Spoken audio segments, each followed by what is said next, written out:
শাওলা দিঘির লাশ। গ্রামের নাম কাঁঠালডাঙ্গা।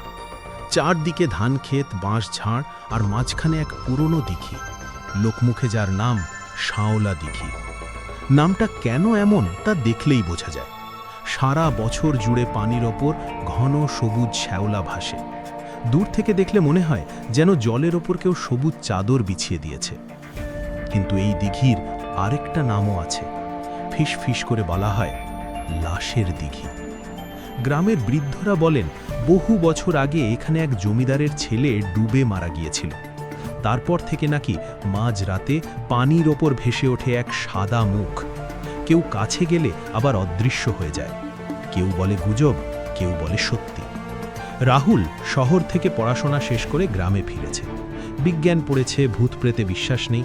সে এসব গল্প শুনে হেসে উড়িয়ে দেয়। একদিন বিকেলে সে তার বন্ধু বিজয়কে বলল, আজ রাতে চল, শাওলা দিঘির ধারে বসে আড্ডা দেব, দেখি তো কে আসে। বিজয় একটু ভয় পেয়েছিল, কিন্তু রাহুলের আত্মবিশ্বাসে ভর করে রাজি হয়ে গেল। রাত 9টার পর দুজনে টর্চ নিয়ে বেরোলো। আকাশে আধখানা চাঁদ, ঝিঝি পোকার শব্দে চারদিক কেমন অস্বস্তিকর নিস্তব্ধ। দিঘির ধারে পৌঁছতেই একটা ঠান্ডা হাওয়া বয়ে গেল।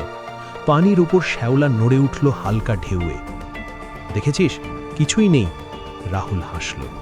ঠিক তখনই বিজয় কাঁপা গলায় বলল, ওইটা কি? দিঘির মাঝখানে শ্যাওলার ফাঁক দিয়ে যেন কিছু সাদা জিনিস ভেসে উঠছে। রাহুল টর্চের আলো ফেলল। প্রথমে কিছু বোঝা গেল না, তারপর ধীরে ধীরে একটা মুখ স্পষ্ট হলো। ফ্যাকাশে, চোখ দুটো আধ খোলা, ঠোঁট নীলচে। এটা তো মানুষ। বিজয় পিছিয়ে গেল। মুখটা জলের উপর ভেসে আছে, কিন্তু শরীরটা যেন নিচে ডুবে। শ্যাওলা তার চারপাশে জড়িয়ে আছে। হঠাৎ সেই আধখোলা চোখ দুটো পুরো খুলে গেল। টর্চের আলোয় চকচক করে উঠল।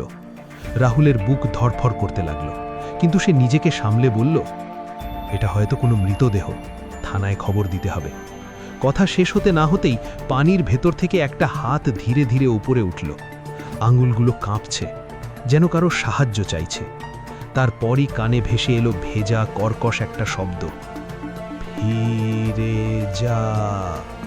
বিজয় চিৎকার করে দৌড় দিল। রাহুলও আর দাঁড়াতে পারল না। পিছন ফিরে তাকাতেই দেখল শ্যাওলা সরিয়ে পুরো শরীরটা ওপরে উঠছে। লম্বা চুল, শরীর জড়ানো শ্যাওলা আর চোখ দুটো সোজা তার দিকে তাকিয়ে। দুজনেই হাঁপাতে হাঁপাতে গ্রামে ফিরল। পরদিন সকালে গ্রামের লোকজন নিয়ে তারা আবার গেল দিঘির ধারে। কিন্তু আশ্চর্য, পানির ওপর কোনো দাগ নেই। শ্যাওলা আগের মতোই ছড়িয়ে আছে। গ্রামের বুড়ো হরিপদ কাকা গম্ভীর মুখে বললেন, বলেছিলাম না ওখানে যাস না। যারাই রাতের বেলা যায় ওদের কাউকে না কাউকে ডাকে। রাহুল চুপ করে রইল। সে যা দেখেছে তা কি কল্পনা? কিন্তু ঘটনা এখানেই শেষ নয়। সেই রাত থেকে রাহুল অদ্ভুত স্বপ্ন দেখতে লাগল। স্বপ্নে সে দেখে সে দিঘির ধারে দাঁড়িয়ে আছে। পানির ওপর শ্যাওলা সরে গিয়ে নিচে কালো গভীরতা দেখা যাচ্ছে।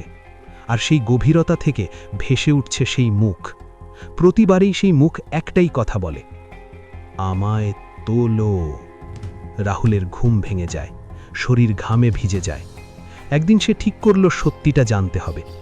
পরের পূর্ণিমার রাতে সে একাই গেল দিঘির ধারে, হাতে দড়ি আর বাঁশ। দিঘির পানি অস্বাভাবিক শান্ত। চাঁদের আলোয় শ্যাওলা রূপালী হয়ে উঠেছে। হঠাৎ পানির মাঝখানে গোল করে শ্যাওলা সরে গেল, যেন কেউ নিচ থেকে ঠেলে তুলছে। আবার সেই মুখ, এবার আরও পরিষ্কার। রাহুল সাহস করে দড়িটা ছুঁড়ে দিল। কে তুমি? কেন ডাকছ? জলের ভেতর থেকে মৃদু শব্দ এলো, অন্যায়, শাস্তি। তারপর হঠাৎ এক ঝটকায় পানি ঘূর্ণির মতো ঘুরতে লাগল। রাহুলের পা পিছলে গেল। সে দিঘির ভেতরে পড়ে গেল। ঠান্ডা পানি তাকে টেনে নিচে নামাতে লাগল। শ্যাওলা তার গলায় জড়িয়ে যাচ্ছে। সে শেষ শক্তি দিয়ে উপরে উঠতে চাইছে।